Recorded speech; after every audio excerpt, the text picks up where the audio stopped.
Hi, everyone. Welcome to the Make Space for More podcast, where we talk strategies for growing and scaling your business in a way that's authentic and aligned for you. I'm your host, Melissa Swink, and in today's episode, I am so excited to welcome Angie Huffman to the show. She is going to share more about the background of her business and particularly how she has kind of evolved and changed her business over the years. We're talking about shifting revenue streams. We're going to dive into leveraging AI, and we're also going to talk about how she has built a team with intention. So you definitely want to stay tuned and listen into what she has to say about how she's kind of doing all these things, where she started. And of course, we'll talk about all the juicy details and tidbits from there, because we want this to be a learning process for all of you who are listening. And maybe there's something that you can pick up on that Angie has done that might translate into your own business or organization. So just a little bit of background. Angie and I originally met through our business coach, and we've gotten connected, and we had a lot of great conversations early on. The cool thing is about the program that I'm in and that Angie has previously been in is that there's an individual coaching component and there's a group coaching component. And part of that group coaching is also just being able to connect with other entrepreneurs and just share openly with, here's something that's going well and we can celebrate together, but then also maybe here's some things that I'm trying to implement, or here's something that I'm stuck on. And all it takes is the perspective from somebody else to say, hey, you know what? I tried this and it worked really well for me. And so Angie and I have had plenty of those conversations over the years. But without further ado, I'm going to just share a little bit more about Angie's background and we'll get right to it. So Angie is the owner of Bighorn Advertising, specializing in print and online marketing for small town and plain community businesses. With a background in technology and entrepreneurship, she helps business owners simplify marketing, increase visibility, and connect with their ideal customers. Through the Bighorn Directory, social media spotlights, and targeted advertising, Angie provides practical, results-driven marketing solutions. Angie, thank you so much for joining us today. Welcome. Oh, thank you very much for having me. I really am honored. Absolutely. I know you have been on my list for a while to hop on the show, because I really love how your business has just kind of continued to evolve and change over the years for the better. And we're going to talk all about that today. But I think the biggest thing too is that in the midst of all of this, you have just grown with intention. And you're also working with team and you're working with systems. So you're not doing more and more and more. You're doing it smarter. And correct me if I'm wrong, I don't think that you're adding hours to your plate either as you're continuing to evolve and change, right? Actually, I'm kind of taking away some of them hours, so that's awesome. Which is even better, right? Uh-huh. Like when we Right. talk about expanding and growing the business, it's like, we don't want to increase the work that we're doing. We want to work Right. smarter. And then even better if you could reduce on top of it all. That's right. Yeah. Yes, The team absolutely. So part can is you tell us a little definitely bit about how you got started in yeah, Bighorn Advertising? for sure. Yeah. Well, I'm actually live in Iowa, right in a very small town. And my husband and I farm, and so um our farm is surrounded by Mennonites and Amish, and so it's something I didn't grow up with, but as happens recently. And we also have another business, which is event transportation, like party buses. But also a lot of those people are Amish and Mennonite, and so we have this collaboration and connections with a lot of people. Um, and that is kind of my target market. But to kind of flip it back a little bit further, um, I have been wanting to be in recreation management since I was like in high school, and I got to be the director of about $20 million facility in my hometown. I was living in my dream job in my hometown, and it had a wellness facility and an auditorium and an event center and all these wonderful things, and I was in charge of all of it. And it was, at that point, I had over 100 people that I had on my team and volunteers, and just really a massive wonderful thing, great thing for the community. Wow. But it had a lot of politics that surrounded it, with 6 different entities that had the ownership of it. Mhm. So I decided to step away from that. And at that point, I just really didn't know my identity. It was what I wanted to do forever, and now I wasn't doing it. And it was, just a very dark place that I was going through. And during that place, God just introduced me to a lot of people that helped me climb back out. And a lot of things I didn't know about. I mean, whether that was network marketing products or it was energy healing stuff or it was counselors or just a lot of things that I was not aware of, but really helped me deeply. And through that process, I felt called to create this online directory called Be Well, God Bless, where it was really just letting people not share their sales product, not be salesy about it or focused on a product or a service, but really focused on the person and what have they gone through that this helped them and how can they help other people. Sure. And so I made an online directory and it was called Be Well, God Bless. And as you said, this transition, I pivoted. Once I got this all figured out, most of the people in the directory were really more focused on needing help with technology. Like they were getting bootstrapped and trying to figure out how to run their own business. And so I pivoted and created the business called Your Tech Angels. Okay. So taking one step back, just out of curiosity, what year was this that you founded the Be Well, God Bless directory? Oh gosh, that was probably 10 years ago or so, Okay. I would say. Got it. And when was this? And then Your Tech Angels started Probably 5 years ago. Okay. Yes.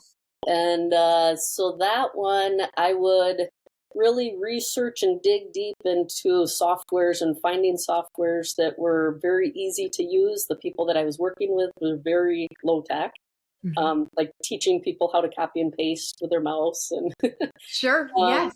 So how to find a very low cost software that would be easy to use and then set it up for them, get their username, get everything, all the templates created, and then teach them how to use it. And that was, a lot of people were very interested in that. However, that was not scalable. That was like me doing a lot. And even if I tried to template it, it was very custom for every single person and every, Yes. And they were all just getting started. So they had no money and they were, I was their magic bullet. And if that didn't work, then, I've been there. I can relate. Not completely to the copy and paste and click with the mouse, but yes, you see the need, you want to jump in, you want to help, and then all of a sudden you find yourself doing work that essentially you find yourself trading dollars for hours in that model because there's only so much that you can do. And if you're not investing the time, then no money's coming in.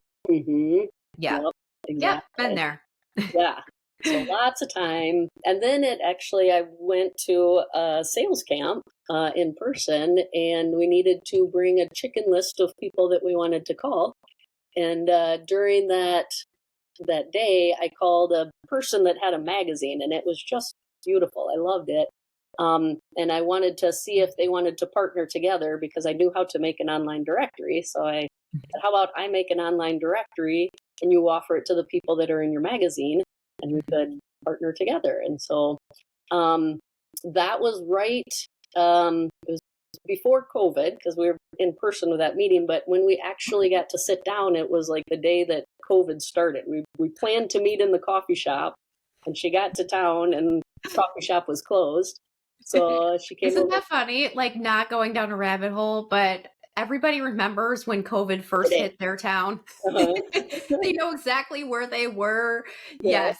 Anyway, continue on. Yeah, so she came over to the house and I explained my idea. And she said, I love the idea, but I'm actually trying to sell the magazine because it is, my husband's business is going great. My kids are going older. And so we're looking for somebody to take it over. Wow. We would like to buy the magazine, the Bighorn business. I'm like, okay, I don't know anything about a magazine, but this is where. And so how did you learn? Because I think this is an important step because I know that I've been approached by opportunities, and I know plenty of others who have, where we've shied away a little bit because it's like, I don't really know how to do that. And then it's like, is it aligned? Is it a distraction? But like, you obviously dove in. Like, Uh-huh. where did you start to learn about this industry? Well, I learned, and one of the things you wrote here before to think about is where you got your first team. And I learned really fast I'm not a graphic designer. I Yes, can't use the Photoshop and as much technology as I know, that one's just not happening. I understand. I Yeah. understand. But yeah, the magazine business, did the person that you acquired this through, like, did she kind of help mentor you in how to structure all No. of this, or? Here's what our magazines are. So Bighorn directory, and then we just Love it. have ads of all the different businesses and maps Hmm. of greenhouses and Yes. Love it. yeah. So she did, but she was showing me in Photoshop, and I just never get it, Got it. Okay. And she's still been a great friend and resource with Mhm. anything that I did need or whatnot. So does she Um, love the design aspect she did, of yeah. She was the really business? good at the design part. Got it. Okay. Isn't that interesting? Like the Yeah. yin to your yang. Yes. Yep. Hmm? Because I was really more on the system part of it and the yeah different. That's where my brain always falls too. Where I'm like, yeah, okay, that makes sense, but how do we actually make this a viable business? How do we find the advertisers? How do we Mhm. organize all of these ads before we even get to, I feel like that's the last step, is putting it all together. Right. So it's funny that you bring that up, that she was just pouring all of her, energy into something that excited her, which was the graphic design piece. And you're like, wait, we need systems for this. You're right. Yep. Exactly. Exactly. And I Yes. can find somebody that's going to be able to do that piece of it, but yeah, putting the whole system of it together. Hmm. Right. Yes. Love Yeah. that. So you ended up kind of going into the print ad Yep. space then. Print and digital. So Yes. all of the ads in the directory have a QR code in Mhm. it on it, and it brings it to their online profile that we create, which then is connected to everything else that they have online. And Yeah. so we kind of have a toolkit that we offer to the members Mhm. that are in our magazine, and it's like we have this is a print, this is an online, this is a print, this is an online. So we really Yeah. go back and forth that we feel that you need both in order Sure. to you need business cards and you need a website. You need, yeah, Yes, absolutely. And especially if you're doing business in person, like say the greenhouse example that you just yeah. showed me. So evolving from Be Well, God Bless to the Bighorn Directory and your Mhm. Tech Angels, like kind of all of this came together then. So what does the business Yeah. look like today then? And so the person I bought it from, her and her husband were Mennonite as well. And Oh, so okay. that also kind of brought that other layer of here was the original target market, and that was a lot of the people that were in the magazine. Hmm. Um, and then we were doing the business of the buses, which those were the primary customers that we were working with. Hmm. And so little low technology, they're still using horse and buggy to get around. And so Yes. they can, like with driving, they can get in a car and go anywhere that they need to, but they can't own and drive a car themselves. So technology, they can have a website, they can do the social media, they can't do it themselves. They need someone that they know and trust to be able to do it for them. And Yes. so we want Yes. to make it very templated. And Hmm. so once we create that online profile, we gather everything that we need and then repurpose it in all these different ways based on what do they want to put it in. Yes. Yes, absolutely. So then this sounds like it was a natural evolution for you because you already had a lot of these relationships through the bus company. Hmm. So when you started to offer the Bighorn directory, then like what did that look like with building some of those relationships, or, going out and introducing this new service to the community? Hmm. Yeah, well, I first went out before we bought it, as we were thinking Mhm. about it, and this is something that we want to do. Prayed a lot about it, and I went first just to the greenhouses that are in our area to see, how many people would do this if I sold it, and like 90% of them all wanted to to get in it or continue doing it. And I'm like, well, that's a pretty good interest that people have. 90% is fantastic. Yeah. Mm-hmm. It wasn't like 50 or 60% where you're sitting there going, do I do it? Do I not? 90% I feel like is a pretty clear green light. Mm-hmm. Right. Yes. Yeah. So we started with a small group. All right. Then let's make it bigger. Mm-hmm. And we've been making a lot of systems, I think, trying to build the foundation and the groundwork. Like we've sold these things, but I haven't put it out to the whole community to say that we are, because I want to figure out how are we going to do this where we can hit copy and paste and do it again and again, where the first few times that we're doing it, we're figuring it out. Yes.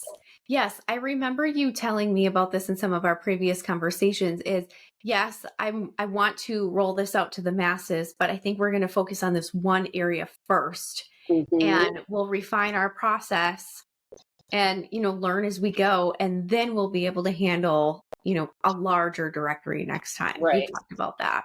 Mm-hmm. Yeah, which that is hard, thinking, we got to get more, we got to get it now.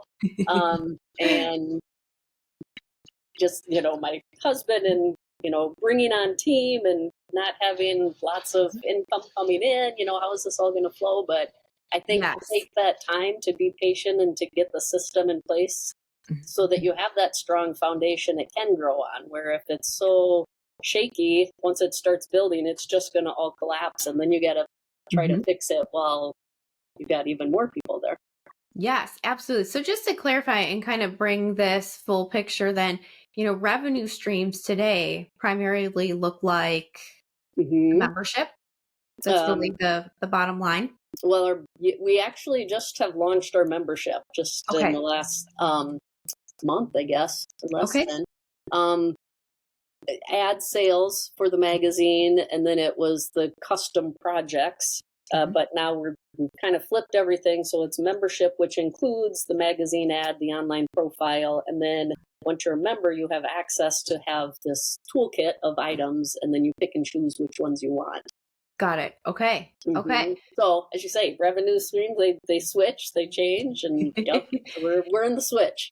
Yes. And following the needs of the community and where is the demand. And then also, how do you respond to that in the most efficient way possible? Right. Yes.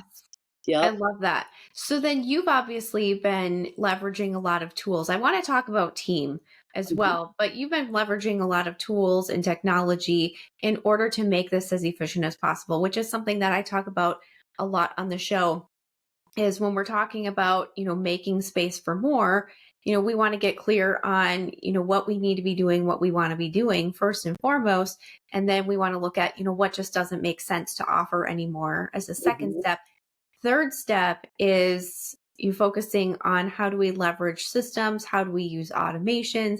AI certainly comes into this conversation because before we start talking about team members and essentially having manual work done, we want to systematize as much as we can because that's just much more cost efficient for the long term. Yeah, absolutely.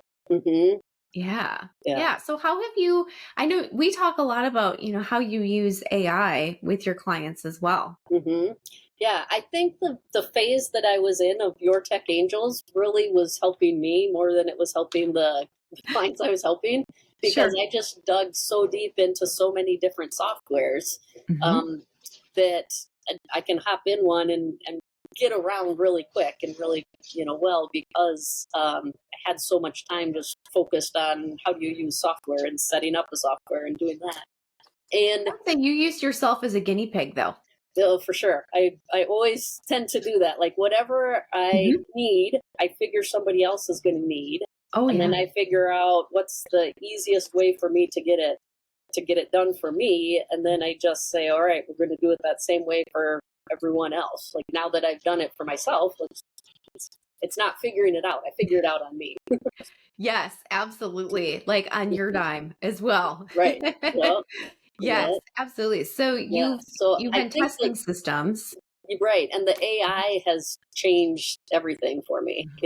Before, if we were making an online profile and we had to make a description of what the business is, and now we can have AI create the description of what the business is, and it's so much more accurate. It's so much quick, and so we're going to have every business that we work with will have a link to that conversation in AI, and then anything that we want to do in the future with them, we just ask AI, and it already has full history and background, and so we record conversations with them. We put that into AI, so it's really customized to that person's heart and soul and who they are, and the wording and language and everything is going to match them perfectly.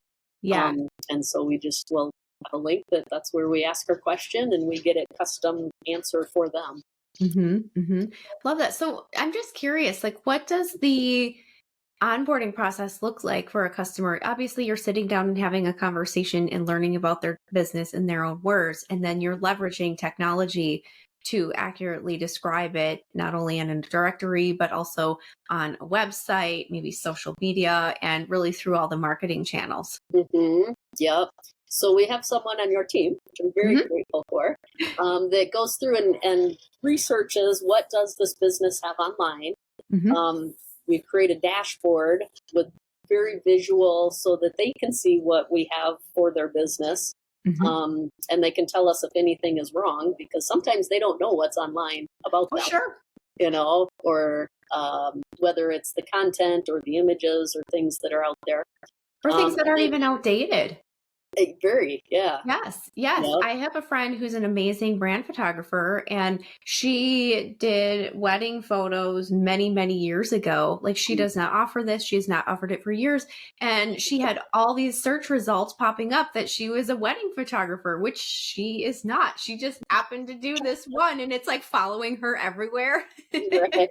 We even laugh. We're like, even if you were a wedding photographer, you couldn't get that publicity if you tried. But somehow over the years, some site somewhere like grabbed a hold of these photos and are blasting them everywhere. But anyway, it's just, it's good to review for accuracy because businesses evolve and change over the years. Right. Yep. Yeah. Absolutely. Yes. We put this whole dashboard together. And then we'll have a conversation with them that your team will help with, and fill in the gaps. What contact info do we not have? This is what we understand that you do, but we also want you to tell us more about you and about your business. Yeah.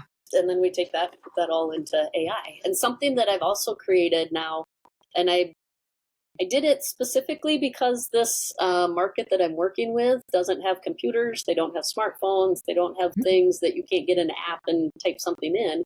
Yeah. So the wonderful piece of what AI can do, I have been working on and figuring out how to get it so somebody can call a phone number and have a conversation with a digital assistant, a Bighorn digital assistant, and it can just have this back and forth conversation.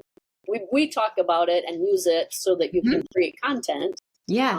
So I want to make a blog article, or I want to make a newsletter, and you start out the conversation saying that, and it will ask you questions about what do you want to have in it, and who are you, and blah, blah, blah. And then at the end of the phone call, it will suggest this whole output of their blog article, and then it will email it to them, and they can copy it and paste it right into their site. That's amazing. Yeah, so that's what I have created.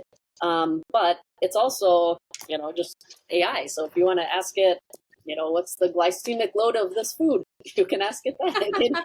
Whatever you need, it knows everything. Somebody's going to call up your phone number and ask a question, and it's going to turn into, like, I think I saw a post about Ask Jeeves from like way back in the day. Ask Google or Ask Alexa. That's what it's going to turn into. Yeah. I love that. Yeah. But it's meeting people where they're at. Right. Yes.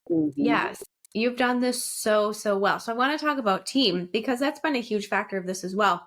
Yes. And I love how you had mentioned in the beginning of towards the beginning of your story with how your business has evolved over the years.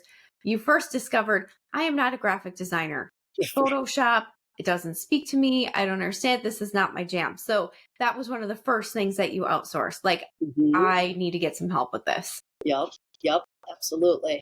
Yeah. And I think, I've known in my heart that all along, like, this business will scale wonderfully when the right people are in the right seats. Yes. And that's always been kind of the thing that's holding me back is I'm like, I don't have the right person. I know that I can't run because if I go out and I sell, 20 site or ads, I know when I bring it back home, it's not gonna go well. Yes. So it's always been team that has been like, I gotta find it. And I think throughout this whole phase or my whole journey, like God is giving me the right people at the right time. And it's not that it's been the right time to run and sell. It's been like you need to build that foundation of the software and the things like that. And the team that's there during that time, that's what we're working on and that's what we're doing. And then that phases out and then the new team comes in and this is the thing that we're working on and focusing. So like when I have somebody on the team, I'm not like, here's the job that I need you to do. I work with them and I'm like, oh, here's the skills that they have that they are really great at. And I'm changing who's doing what job because their personalities are like, this person really likes to talk to people and this one really likes to get things done and this one really likes to be creative. And so I divide the tasks to meet the person. And I love that. I love what I'm doing. I love that approach. And I would say that that's where you and I are very aligned. And I actually had this question come up with a potential client last week is how do you match VAs with team members or what is your process? And she was describing her Enneagram and her, her Clifton Strengths Finder and her DISC assessment. Like she went into all this. I'm like, honestly, at the end of the day, and I've done some of those. I love those. I personally have used Clifton Strengths. In fact, my life coach, who is a Clifton Strengths facilitator, was on last week's episode of the podcast. So little plug for her. But she was talking about all these assessments and things. I'm like, honestly, at the end of the day, when I'm interviewing potential team members, I ask them, what are the top 3 things that you would love to do all day, every day?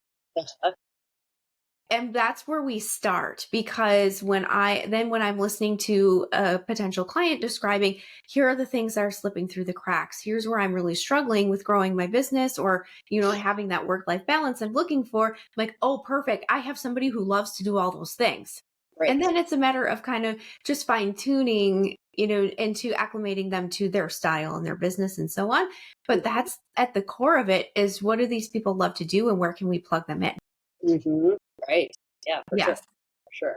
Very aligned. Yes. So you've really built a team intentionally and around their strengths, not around simple job descriptions. Right. Exactly. Yes. We also talked about just kind of the natural flow. Like you had talked about a little bit of, there was a time to be intentional about organizing this and building the processes and the systems. And then there's a time to go out and sell. And you've balanced that really, really well. Yeah, I think we talked about a little bit last week how I feel like I'm in a car ramp. You go in, and you go up, and you go up, and you go up. It's like I'm doing the same thing again, and I did this already. Why am I having to rebuild this software? Why am I having to rebuild this sales flyer? Whatever it is. Yes. But it's like at a higher level every time. And it's like I couldn't have, you don't just shoot to the top. Like you have to go through that whole entire spiral to get to the next level. And so I don't know if I heard that or just thought that at one point, but I'm like, this is, all right, we're going up another level. The parking level. garage, that spiral of going all the way up. You're right. Like we would rather just push a button and take the elevator and go where we want to go, but that's not realistic for most people. Right. Yep. You got to just cycle through it and do it again, do it at higher levels. Yes. I feel like that's exactly when, as we've talked over the years and changes that I've seen in your business, that's exactly right. Like, here's the first iteration. Okay. Here's the next iteration. Here are some of the things that we're going to be discontinuing because we realized it just didn't make sense for our clients or it was just cumbersome to deliver. And we're going to focus on this instead next time. And it's just like one spiral after another. Yeah. Like one row, one level, just going up. Not spiral down, spiraling up. Spiraling up, always up. Yep. Yep. Yes, absolutely. So Angie, before we wrap up here, I know that you have an amazing offer for our listeners if they need a website rebuild. Can you tell us about that? Yes, yes. If they have a website currently, but just want it refreshed, they want it in a new system, they want it to be responsive, we can take care of that. To get a Okay. great deal, it's $297 to get it set up, and we can go through all the deals. Yeah. Okay. Fantastic. And how do they get a hold of you, or where do they find out more about that offer? Um, Honestly, one of the best ways is to text me. Okay. And that is another software that we got, and everyone on the team can use it, and it's super effective, and it uses AI so that I can have summaries on whatnot. So our phone number, it's 641-732-7333. And then you'll also want to go to, we have two different websites. One is our directory, which is bighorndirectory.com. Okay. And then we have our business website, which is what we do, and that's bighornadvertising.co.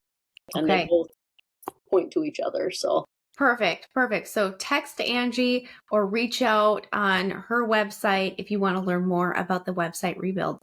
Thank you so much for sharing with us today, Angie. I just love how you have just responded to the needs in your community and what the business owners, what they're looking for. They need, the marketing support, and you've really channeled systems and tools and AI in order to meet those needs where they're at, which is super exciting. Being intentional the whole way through. I could go on and on. Yes. Well, thank you again for this opportunity to visit with you.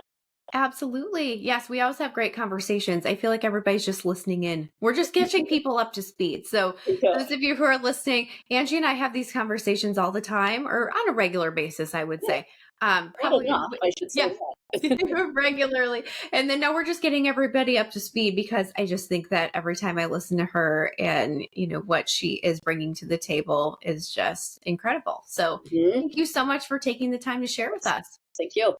Yes. And to all of our listeners, really appreciate you taking the time to listen to the show today. If you've enjoyed this episode, will you please consider leaving us a 5-star review on, wherever you're listening to this podcast, whether it be on Apple or on Spotify, insert whatever podcast platform here. That just helps to show that we're providing value here and there's something great to listen to. So really appreciate your support. And we will be back next week with more episodes of Make Space for More. Have a wonderful day, everyone. Bye-bye. Thank you for tuning in to another episode of Make Space for More. We know these insights are valuable, and we hope you are inspired to keep growing your business beyond you. Remember, growth is a journey, and you don't have to go it alone. Until next time, keep automating, delegating, and elevating your business. This is Melissa Swink, and I'll see you on the next episode of Make Space for More.